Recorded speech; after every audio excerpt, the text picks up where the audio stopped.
चलिए दोस्तों, यहाँ पे अलजेब्रा का आज जो पेपर हुआ है उसको हम लोग सॉल्व करेंगे और देखेंगे कैसा था आज 10वीं का अलजेब्रा का पेपर, जो कि 40 मार्क्स का था। और इसका डेट है आज का 2023। स्टार्ट करते हैं। सबसे पहले यहाँ पे हमें एक अल्टरनेटिव दिया गया था जिसको हमें चूज़ करना था और बोला गया था कि क्या ड्रॉ ग्राफ करने के लिए 4x plus 5y is equals to 19 लेना है। y की वैल्यू यहाँ पे हमें ढूंढनी है और जबकि x की वैल्यू यहाँ पे हमें दी गई है। तो देखते हैं इसको कैसा सॉल्व करेंगे हम लोग। पहले हम लोग लिख लेंगे क्वेश्चन। यहाँ पे क्वेश्चन नंबर ए का फर्स्ट हम सॉल्व कर रहे हैं, तो हम लोग लिखेंगे 4x plus 5y is equals to 19। इसके बाद हम लेंगे 4 की वैल्यू के जगह पे हम x की जगह पे लिखेंगे 1, क्योंकि यहाँ क्वेश्चन में दिया हुआ है हमें। तो हम लोग इसके आगे सॉल्व करेंगे। अभी plus 5y is equals to 19, यहाँ पे 4 1 जा 4 होगा, प्लस 5y लिखना है और इधर 19 लिखना है। 5y वही रहेगा, 19 है, नंबर को एक तरफ करना है, वेरिएबल्स को एक तरफ करना है। तो 19 माइनस 4, क्योंकि यहाँ है प्लस 4, साइड चेंज होगा तो माइनस 4। अभी हम 19 में से माइनस 4 करेंगे तो 15 होगा। यहाँ पे 5y वैसे ही रहेगा, सब जगह देयरफॉर डाल दीजिए। y की वैल्यू यहाँ पे है मल्टीप्लाई, 5y का मतलब होता है 5 multiply by y। Side change करेगा तो यहाँ पे हो जाएगा मल्टीप्लाई का साइड चेंज होने से होगा डिवाइड। तो स्टार्ट करते इसको। 5 1 जा 5, 5 3 जा 15, यानी जो y की वैल्यू थी उसकी वैल्यू है 3। फर्स्ट का आंसर, यहाँ पे जो फर्स्ट की आंसर दी थी करेक्ट वैल्यू है 3। अब हम बढ़ते हैं क्वेश्चन नंबर 2 की तरफ। यहाँ पे सेकंड क्वेश्चन दिया गया था, इसमें हमें बताना था out of the following equation which one is not a quadratic equation. हमें यहाँ बताना है कि क्वाड्रेटिक इक्वेशन कौन सा नहीं है। 4 ऑप्शन दिए गए हैं, इसमें सीधी बात है हम पहले को सॉल्व करेंगे। तो हम लिखेंगे यहाँ पे एक्स स्क्वायर प्लस 4x, यहाँ पे लिखेंगे is equals to 11 plus x square. Quadratic equation का मतलब होता है जिसका पावर स्क्वायर में हो, जिसका पावर स्क्वायर में होगा। अगर स्क्वायर में है तो वो क्वाड्रेटिक इक्वेशन है। लेकिन यहाँ पे हमें सवाल दिया गया है नॉट अ क्वाड्रेटिक इक्वेशन, तो हमें फर्स्ट सॉल्व करके ही मालूम पड़ रहा है एक्स स्क्वायर यहाँ लिखना है। इसके बाद यहाँ पे से जो एक्स स्क्वायर है इसको भी साइड लेंगे तो हम एक्स स्क्वायर माइनस होगा और यहाँ पे इक्वल लिखते हैं। यहाँ पे 11 रहेगा, यहाँ पे 4x भी बच रहा है तो इसको हम लोग क्या करेंगे -4x लिख लेते हैं। अभी आप देखोगे तो हमें यहाँ वैल्यू सीधा कैंसिल हो जा रहा है, तो हम इसको ऐसा भी लिख सकते हैं एक्स स्क्वायर कैंसिल हो जाएगा, क्योंकि प्लस और वैल्यू माइनस की वैल्यू सेम होती है तो कैंसिल होता है। तो यहाँ पे आ जाएगा -4x, या फिर आप इसको ऐसे ही रहने दीजिए, 4x भी लिख सकते हैं इस तरफ लेके, और यहाँ पे आएगा 11। तो इसका मतलब यहाँ पे पावर स्क्वायर में नहीं है। तो हमें इसका मतलब क्या है, यही वाला क्वेश्चन का एक अल्टरनेटिव ऑप्शन मिलता है। क्वेश्चन नंबर 2 में सीधी बात है, यहाँ पे स्क्वायर है, कैंसिल भी नहीं हो रहा है, इसका मतलब क्वाड्रेटिक इक्वेशन है। यहाँ पे भी स्क्वायर है, इसका भी ये भी मतलब है क्वाड्रेटिक इक्वेशन है। यहाँ पे भी आप सॉल्व करोगे तो सर यहाँ पे भी स्क्वायर है, यहाँ पे भी स्क्वायर है, प्लस माइनस कैंसिल होगा। बेटा जब इसको हम इस तरफ लेंगे तो ये भी माइनस हो जाएगा, यानी -x स्क्वायर क्या हो जाएगा, -2x स्क्वायर हो जाएगा। इसका मतलब ये ऑप्शन नहीं है, इसका करेक्ट ऑप्शन था ए। अब आ रहा है क्वेश्चन नंबर 3। यहाँ पे लिखा गया है for the given arithmetic progression A का है वैल्यू 3.5, डिफरेंस का वैल्यू 0 है, देन टर्म नंबर आपको बताना है। सीधी बात है, डिफरेंस यहाँ पे 0 है तो इसकी मतलब आंसर भी क्या होगा इसका, आपका जो वैल्यू सेम होता है अरिथमेटिक प्रोग्रेशन का वो, यानी ये 3.5 आंसर है। ठीक है, आपको यहाँ 0 नहीं लेना है, क्योंकि 0 की वैल्यू आप लोगे तो आपके आंसर रॉन्ग हो जाएगा। सीधी तरह हम उस तरह क्वेश्चन नंबर 4 पे भी चलते हैं। यहाँ पे नंबर ऑफ सैंपल में से आपको बताना है कि कितना सैंपल्स थे। तो सीधी बात है, नंबर ऑफ आपका एजम्पशन ए है, तो यहाँ पे आपके सैंपल्स 1/5 थे, तो इसका मतलब वो नंबर ऑफ सैंपल्स कितना था, 10 था, यानी ये आपका करेक्ट आंसर ए है। ठीक है, अभी हम बढ़ते हैं क्वेश्चन नंबर 2 की तरफ। इसमें अभी आपको बताना है सॉल्व द फॉलोइंग क्वेश्चन, सब क्वेश्चन है इसमें। तो पहला बी का फर्स्ट क्वेश्चन है find the value of the following determinant. तो आपको यहाँ क्रैमर रूल का कुछ डिटर्मिनेंट दिया हुआ है जिसको हम लोग को सॉल्व करना है। तो सबसे पहले हम लोग इसको सॉल्व करेंगे, यानी ऑप्शन नंबर बी है। तो हम इसको लिखते हैं 4 और यहाँ पे 2 लिखना है, इसका है 3 और यहाँ पे लिखना है 7। ठीक है, तो हमें इसको सॉल्व करते वक्त क्रॉस मल्टीप्लाई करना पड़ेगा। क्रॉस मल्टीप्लाई करने के लिए हम करेंगे 4 मल्टीप्लाई बाय 7 ब्रैकेट में लिखेंगे और यहाँ पे लिखेंगे -3 मल्टीप्लाई बाय 2। तो यहाँ पे 4 7 जा 28 होता है, -3 2 जा 6 और 28 में से 6 गया तो आंसर आता है 22, यानी बी का ऑप्शन आंसर क्या है 22। उसी तरह हम सेकंड क्वेश्चन की तरफ बढ़ते हैं। सेकंड क्वेश्चन में भी देखते हैं हम क्या लिखा है। यहाँ पे कॉमन डिफरेंस आपको अरिथमेटिक प्रोग्रेशन का बताना है। तो कॉमन डिफरेंस निकालने के लिए बी का है, ये फर्स्ट वाला सम है, ये सेकंड वाले को हम सॉल्व करते हैं। यहाँ पे आपको लिखना है, क्या पूछा है, कॉमन डिफरेंस। क्या पूछा है आपका, कॉमन डिफरेंस। तो इसको हम लिखेंगे क्वेश्चन मार्क। तो आपको पता है एपी दिया हुआ है, एपी का यहाँ पे नंबर है 2468। हम कोई भी टर्म उठाते हैं तो फॉर्मूला कहता है T1 है जो वो है 2, T2 है वो है 4, T3 है 6 और T4 है 8। तो हम यहाँ पे लिखते हैं, डिफरेंस निकालने का फॉर्मूला डालते हैं, इसको लिखते हैं T2 माइनस T1। तो इसका आंसर आएगा 4 माइनस 2 और यहाँ पे लिखना है आपको 2, यानी डिफरेंस कितना आ रहा है, 2 का आ रहा है। ठीक है, तो हम आगे बढ़ते हैं अपने। तो यहाँ पे आपको लास्ट स्टेटमेंट भी डालना था, the common difference of the arithmetic progression, या फिर आप इसको शॉर्ट में भी लिख सकते थे, AP is equals to 2, AP is equals to 2 respectively. आप इस तरह इसको सॉल्व कर सकते थे। अब उसी तरह हम बढ़ते हैं नेक्स्ट क्वेश्चन की तरफ, थर्ड क्वेश्चन। इसके लिए हमें क्या करना है, पेज पलटते हैं, सॉल्व करते हैं थर्ड क्वेश्चन। थर्ड क्वेश्चन को सॉल्व करते वक्त हमें ये देखना पड़ेगा कि सबसे पहला यहाँ पे पूछा है, यहाँ पे आपको बोला गया है CGST है 9%, then what is the rate of the GST। तो हम यहाँ पे, आप सभी जानते हैं जो CGST होता है वही GST भी होता है। तो हम इसको लिखेंगे CGST, थर्ड सॉल्व कर रहे हैं बी का। हम लोग ने लिखा है यहाँ पे CGST, यहाँ पे कितना दिया हुआ है आपको, 9%। देख लीजिए यहाँ पे आपको दिया हुआ था 9% और हमें बताना था SGST कितना है। तो हमें यहाँ पे लिखना था SGST कितना है। तो हमें पता है देयरफॉर कि CGST जो होता है वही SGST भी होता है। तो हमें CGST is equals to SGST। तो यहाँ पे लिखना था therefore SGST is equals to 9%, यानी इसका आंसर था आपका 9%। इसका आंसर क्या है, 9%। नेक्स्ट हमें यहाँ पे दिया हुआ है, if one coin is tossed right the sample space of set S। तो हमें यहाँ पे सैंपल स्पेस लिखना है।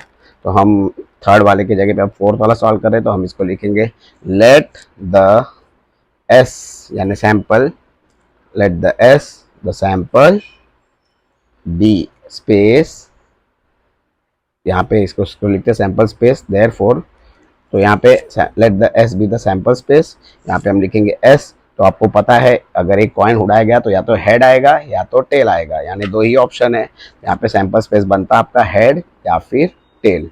ठीक है, नेक्स्ट हमारा क्वेश्चन था, उसके बाद क्वेश्चन नंबर 2 और A। इसी तरह अभी हम आ गए यहाँ पे क्वेश्चन नंबर 2 के A में। यहाँ पे आपको सीधा दिया गया था 5x + 3y is equals to 9 और 2x minus 3y is equals to 12। हम यहाँ पे इक्वेशन 1 और 2 को क्या कर रहे हैं, ऐड कर रहे हैं। तो 5 + 2 करेंगे तो हमारा हो गया 7 इक्वेशन, ये सही है। और यहाँ पे -3 + 3 क्या हो जाएगा, कैंसल। अब यहाँ पे आ रहा था 9 और +12 करेंगे तो आंसर आएगा 21। जब हम 21 को यहाँ पे लिखेंगे तो x की वैल्यू हमें यहाँ पे क्या है, x 7x मतलब क्या होता है 7 × x इज इक्वल टू 21। तो जब हमें यहाँ x बचेगा तो x की वैल्यू जो 21 है वही रहेगा, 7 × क्या हो जाएगा, डिवाइड, यानी यहाँ पे आएगा 21/7। तो हम लोग इसको कट करेंगे, 7 × 1 = 7, 7 × 3 = 21। तो उस तरह हमारा यहाँ पे बॉक्स में वैल्यू आ रहा है, उसका आंसर है 3, यानी इसका करेक्ट आंसर था 3। ठीक है, अभी हम नेक्स्ट क्वेश्चन देखते हैं, पीछे पेज पलटते हैं। पीछे पेज पलटने से हमें यहाँ दिख रहा है क्लियर कट कि हमें ये क्वेश्चन नंबर ये वाला भी देखना है। इसमें बताना था आपको कि कंपेयर करना है x² + 2x - 9 is equal to 0, इसको ax + bx + c के फॉर्म में इज इक्वल टू 0 के। तो a की वैल्यू यहाँ पे कुछ नहीं है, मतलब 1 है, और इसमें यहाँ पे आगे 2 है, और यहाँ पे c की वैल्यू आगे क्या है, -9। तो हम यहाँ पे लिखेंगे -9। अभी हमारे पास ये फॉर्मूला है b² - 4ac, तो इसको हम लोग लिखेंगे 2 का स्क्वायर, यहाँ पे लिख देंगे। तो आपका 2 का स्क्वायर होता है, यहाँ पे लिख दिया। फिर इसके बाद हमारा यहाँ पे नीचे बॉक्स के आंसर 2 का स्क्वायर 4 लिखा हुआ ही है, -4 × 1 करेंगे तो हमारा यहाँ पे क्या बनेगा, यहाँ पे 4। ठीक है, तो इसको हम लोग आगे लिखते हैं। नेक्स्ट हम लोग यहाँ पे क्या लिखेंगे, -9 लिखेंगे। क्या लिखेंगे, -9। फिर आपका ये बनेगा 4 और -4 × 1 = 4 होता है, -4 होगा, और -4 मल्टीप्लाई बाय -9 करेंगे तो यहाँ पे आंसर आएगा 36, और 36 + 4 करेंगे तो इसके आंसर 40 होता है, यानी ये आंसर हो जाएगा। इस तरह आपको बॉक्स भरना था, ठीक है। अब हम बढ़ते हैं क्वेश्चन नंबर 3 की तरफ। यहाँ पे दिया हुआ है complete the following table using given information. तो सीधी बात है, हमारा पहला यहाँ पे आता है 100 रुपीज़ है उसका, तो इसका मतलब यहाँ पे शेयर भी है, पर यहाँ पे जो लिया हुआ है मार्जिनल वैल्यू उसका भी आएगा आंसर 100, ठीक है। ₹100 डालना है। फिर यहाँ पे आपका 500 है, यहाँ पे 575 है, इसका मतलब डिफरेंस यहाँ पे कितना पड़ रहा है, ₹75 का, तो यहाँ पे आंसर आएगा 75। फिर आप देखिए यहाँ पे 10 रुपीज़ है, 5 रुपीज़ यहाँ पे इसको यहाँ दिया हुआ है, तो यहाँ पे इसका मतलब क्या दिया हुआ है, डिस्काउंट दिया हुआ है, वो भी ₹5 का। यहाँ पे आपको डिस्काउंट ₹5 लिखना था। नेक्स्ट आपको पता है यहाँ पे 200 रुपया हुआ है, 50 रुपया डिस्काउंट दिया है, इसका मतलब उसका रुपीज़ होगा 150। यहाँ पे इसका आपको इस तरह लिखना था सब ब्रैकेट, ठीक है। चेंज करते हैं नेक्स्ट क्वेश्चन की तरफ। अब यहाँ पे नेक्स्ट क्वेश्चन में दिया हुआ है सॉल्व द फॉलोइंग सब क्वेश्चन। यहाँ पे कोई दो ही बताने का, कोई 4 बताना है। यहाँ पे देखते हैं पहला वाला क्वेश्चन, इसको हम लोग समझते हैं। इसमें लिखा है x + y = 4, और यहाँ लिखा है 2x - y = 2। तो हम इसको सॉल्व करते हैं। सॉल्व करने के लिए हम लोग लेंगे, पहला क्वेश्चन लिख लेते हैं यहाँ पे x, बी सॉल्व वाला कर रहे हैं हम लोग फर्स्ट का, पेज नंबर 5 का, 5N में, ठीक है। तो हम देखते हैं, स्टार्ट करते हैं। x + y = 4, और नीचे था 2x - y = 2। तो हमें +y - y सामने सामने दिख रहा है, तो हम इसकी वैल्यू क्या करेंगे, कैंसिल करेंगे, यानी इक्वेशन को क्या करेंगे, एडिंग इक्वेशन। इसको नंबर दे दो आप 1, इसको नंबर दे दो 2। तो एडिंग इक्वेशन 1 एंड 2, हाँ वी गेट क्या मिल रहा है हमें, यहाँ पे आप देखोगे तो x, यहाँ पे x + y = 4, यहाँ पे हमें मिल रहा है 2x - y = 2। तो हमें इसको करना है ऐड। यहाँ पे क्या होगा, +y - y कैंसिल हो जाएगा, ये 2x के आगे कुछ नहीं है, मतलब ऊपर x के आगे कुछ नहीं है, मतलब 1 है। तो हमें यहाँ पे लिखना है 3x, और यहाँ पे लिखना है, ये कैंसिल हो गया, = 4 + 2 6, यानी x की वैल्यू यहीं रहेगी, और 6 है, 3x का मतलब होता है 3 × x, तो यहाँ पे साइड चेंज होगा 3 का, तो ये हो जाएगा डिवाइड। x की वैल्यू हो जाएगी 1, 3 × 1 = 3, 3 × 2 = 6, x की वैल्यू आ गई 2। यहाँ पे हमारे पास x की वैल्यू आ चुकी है। अब हम निकालेंगे y की वैल्यू, तो हम कोई भी इक्वेशन में इसमें से डाल देंगे x की वैल्यू पहले में। यहाँ पे हम लोग लिखेंगे पुटिंग x = 2 इन इक्वेशन 1। हम यहाँ पे क्या मिलेगा हमें, x + y = 4 है, तो हम x की जगह पे यहाँ पे x की वैल्यू पुट करेंगे। x की वैल्यू है 2 + y = 4। आगे हम देखेंगे 2 लिखो, बाद में यहाँ पे आपको निकालना है y, तो हम यहाँ y रहने देंगे, 4 यहाँ लिखेंगे, +2 है इस तरफ, तो साइड चेंज होगा तो -2, यानी y की वैल्यू 4 - 2, आंसर आएगा 2, यानी y क्या है, 2 है, यानी x एंड y का जो वैल्यू आया है आपका आया है 2,2 is the solution of equation, ठीक है। हम देखते हैं उसी तरह अभी नेक्स्ट क्वेश्चन है।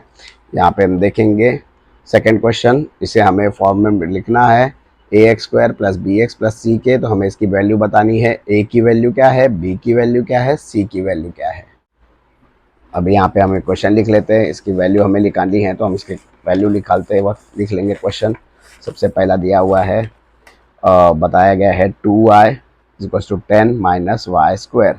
तो हमें अरेंजिंग क्या करना पड़ेगा, इक्वेशन क्या करेंगे हम, अरेंज कैसे करेंगे इसको, ax² + by + c = 0। तो हमारा यहाँ पे एक अरेंजमेंट देखते हैं। सबसे पहला आता है आपका, यहाँ पे क्या लेंगे आप, यहाँ पे लिखेंगे आप y², साइड चेंज होने से वैसे -y² इस तरफ आएगा, तो क्या हो जाएगा +y², बाद में आएगा प्लस, यहाँ पे आपका 2y पॉजिटिव साइड में ही है, तो उसे कोई चेंज करने की ज़रूरत नहीं है, -10 यहाँ पे है, ये साइड चेंज करेगा, तो इस वक्त क्या हो जाएगा, -10, यहाँ पे कुछ बचा नहीं है, तो इसकी वैल्यू हम लोग लिखेंगे 0।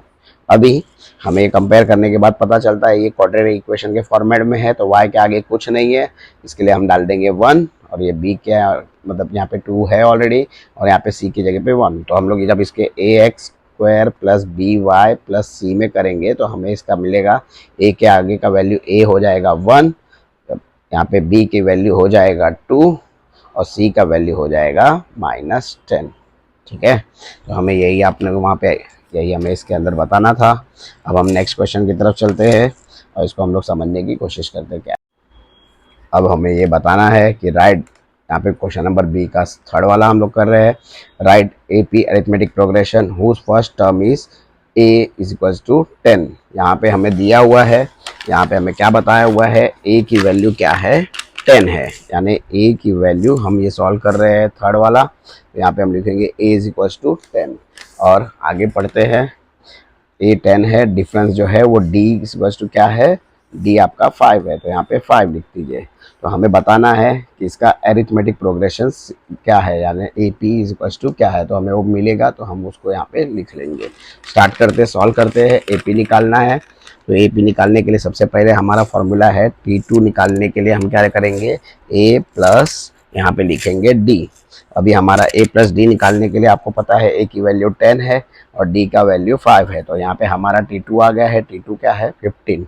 और हम इसी तरह टर्म 3 भी निकालेंगे। देयरफॉर टर्म 3 निकालने के लिए हमारा वापस वही फॉर्मूला है T2 प्लस डी। अब यहाँ पे टर्म 2 प्लस डी, तो हमारा टर्म 2 आया था, यहाँ पे 15 आया हुआ है, तो हम 15 प्लस डी करेंगे और आंसर है 15 प्लस डी मतलब 15 प्लस 5 इज इक्वल्स टू 20। यानी हमारा टर्म 3 भी आ गया, टर्म 2 भी आ गया। अब हम एक और निकालेंगे, टर्म 4। टर्म 4 निकालने का फॉर्मूला भी सेम है, टर्म 3 प्लस, जैसे तरह हम लोग ने टर्म 2 प्लस डी किया था, तो टर्म 3 निकालने के लिए यहाँ पे हम लोग क्या करेंगे, टर्म 4 निकालने के लिए टर्म 3 प्लस डी लिखेंगे। तो हमारा ये हो जाएगा, इसको लिखेंगे 20 प्लस 5, और हमारा उसी के साथ यहाँ पे लिखना है टर्म 4 इज इक्वल्स टू 25। यानी हमारे पास ये ऑलरेडी है, और यहाँ पे देयरफॉर द गिवन, हमें यहाँ पे the required arithmetic progression required A P is, पहला दिया हुआ है हमारे पास ऑलरेडी 10, दूसरा हमारे पास था निकाला 15, तीसरा निकाला था हमने 20, और चौथा है हमारा 25। ठीक है बच्चों, अब हम आगे नेक्स्ट क्वेश्चन करते हैं। यहाँ पे नेक्स्ट क्वेश्चन दिया हुआ है कुरियर सर्विस एजेंट चार्ज वाला, इसको हम करते हैं अभी। चलिए क्वेश्चन नंबर 4 की तरफ हम बढ़ रहे हैं। कुरियर सर्विस एजेंट ने चार्ज किया है कितना, 590 रुपया, 590 रुपीज़ एक पार्सल पे जो नासिक से नागपुर आया है।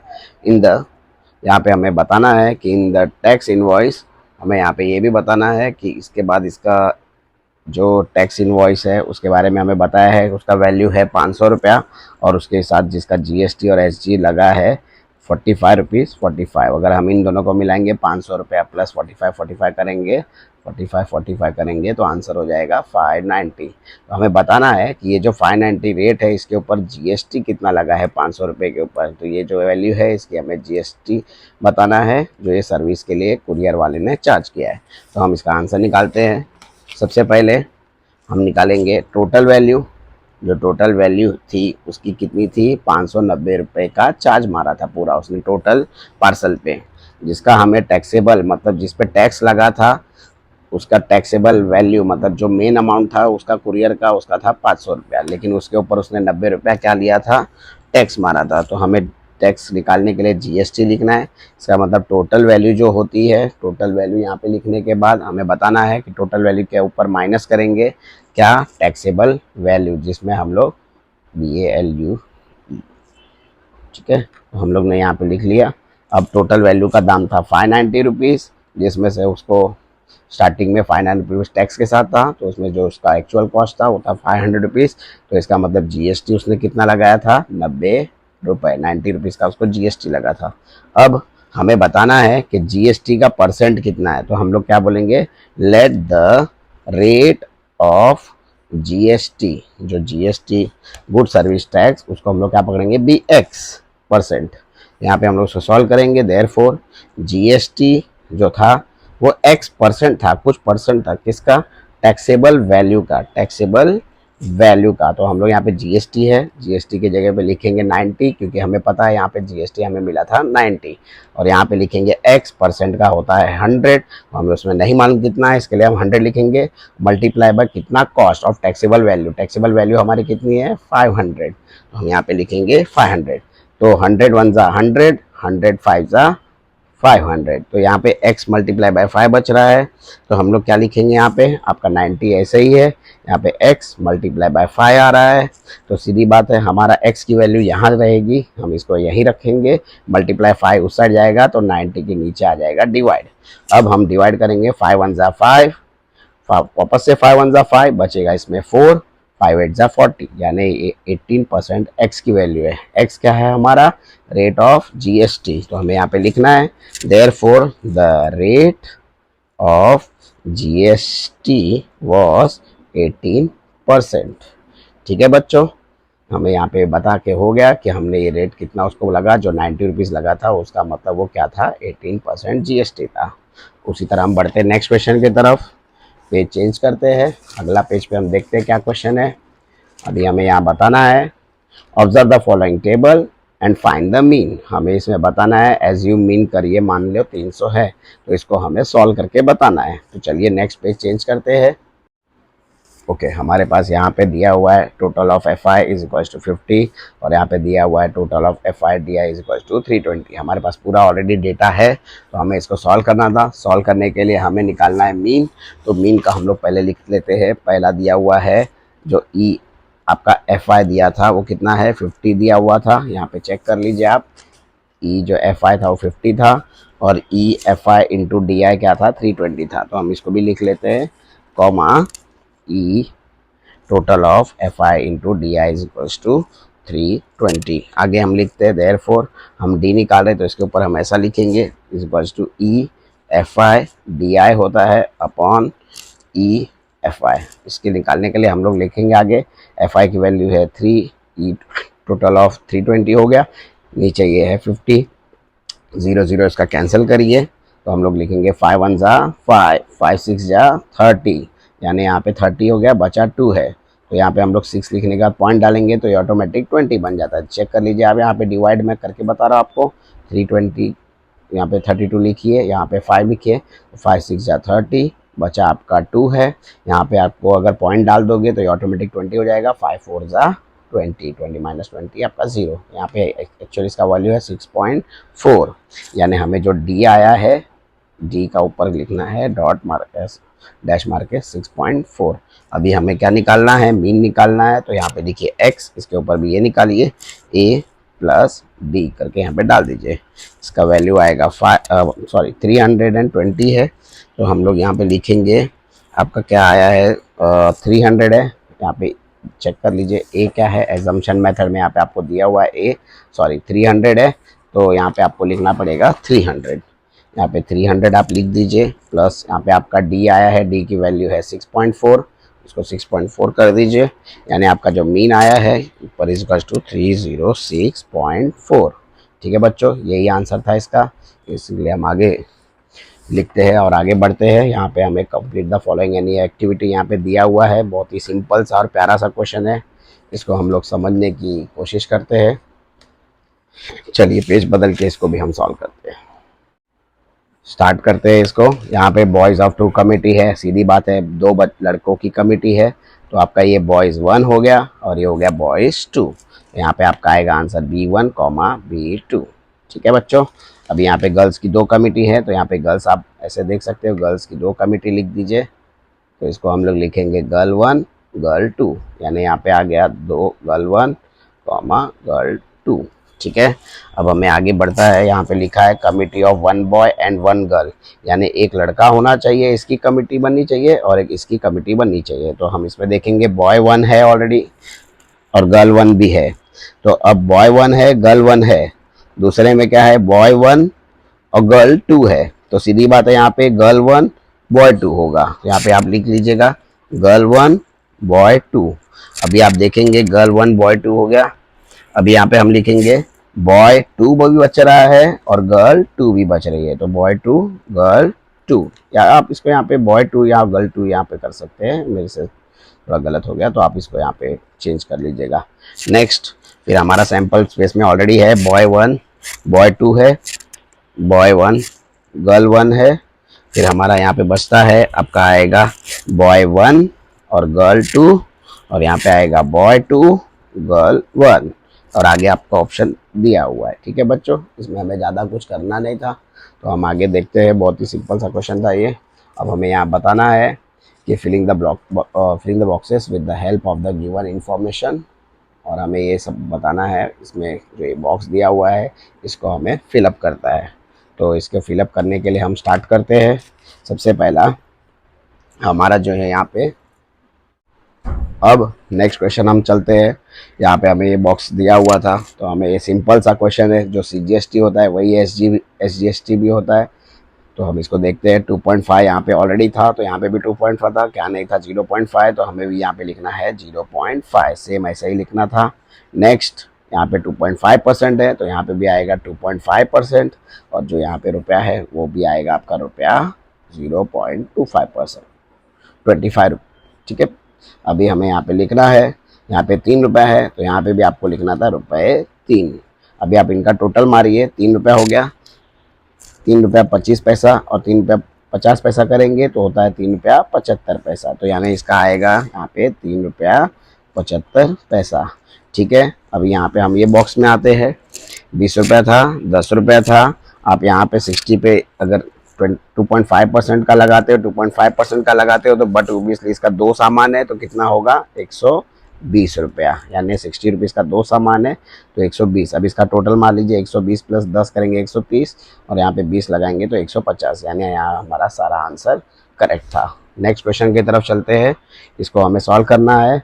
सॉल्व द फॉलोइंग सब क्वेश्चंस 2 करने थे, तो हमें यहाँ पे देखना है कि क्या लिखा है। पहला question, solve the following simultaneous equation using Cramer rule. हमें इसमें क्या यूज़ करना है, क्रैमर्स का रूल करना है। क्रैमर्स एक बहुत बड़ा मैथमेटिशियन था, उसके बारे में हम बाद में बात करेंगे। फिलहाल हमारा मकसद यहाँ पे पेपर सॉल्व करना है। स्टार्ट करने से पहले मैं आपको बताना चाहता हूँ कि आपको इसका फॉर्मूला सब पता होना चाहिए। अगर आपको नहीं पता है,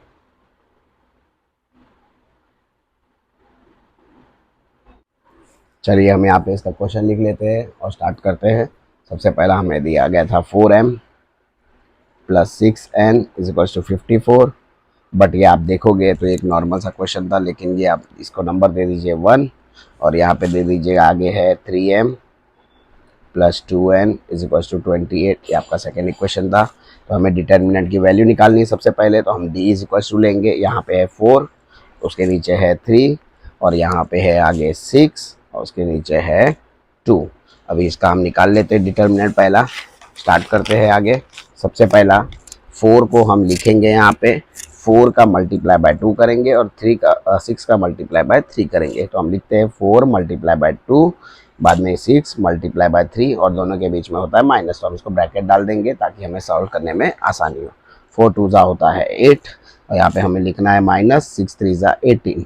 अब आप देखोगे 18 बड़ा नंबर है, उसमें से माइनस करेंगे तो हमारा आंसर आएगा 10, लेकिन बड़े नंबर का साइन क्या है, माइनस। तो यानी आपका पहला डी वैल्यू आ गया -10। अभी हम उसी तरह नेक्स्ट चलते हैं। हमें यहाँ पे दिया हुआ है m की वैल्यू, तो हम पहला निकालेंगे dm निकालने के लिए इक्वल्स टू हमें बताना होगा। सबसे पहला dm निकालने के लिए हम यहाँ पे लेंगे 54 की वैल्यू, और नीचे लेंगे 28 की वैल्यू, और यहाँ पे हमारे पास है 6, और यहाँ पे है 2। तो हम इसको निकालते हैं, वापस से क्रॉस मल्टीप्लाई करते हैं।